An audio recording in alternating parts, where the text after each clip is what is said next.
Water পার্কের বাইরেই তাতাই এসে দাঁড়িয়েছিল, কারণ তাতাই আজকে আমাদের সাথে যাবে বর্ধমানে।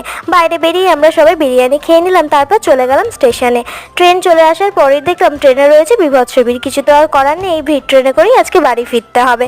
প্রথমে আমরা কেউই জায়গা পাইনি, তারপর আস্তে আস্তে ট্রেন খালি হতে থাকে আর আমরাও এক এক করে জায়গা পেতে থাকি। তারপর যে কীভাবে সময় কেটে গেল নিজেরাও বুঝলাম না। এরকমভাবেই মজা করতে করতে আমরা চলে এসেছিলাম বর্ধমান স্টেশনে নেমেই করে নিয়েছিলাম টোটো।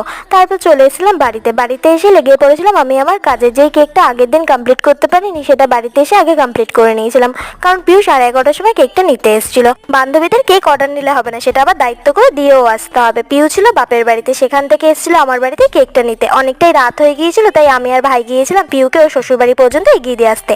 এই দিনের ফুল ভিডিওটা অলরেডি আমার চ্যানেলে পোস্ট করা আছে, কারো যদি দেখতে ইচ্ছে অবশ্যই গিয়ে দেখে আসতে পারো। আজকের জন্য এইটুকু, টাটা বাই বাই। ভিডিওটা ভালো লাগলে একটু লাইক করে দেওয়া, চ্যানেলটিকে সাবস্ক্রাইব করতে ভুলো না।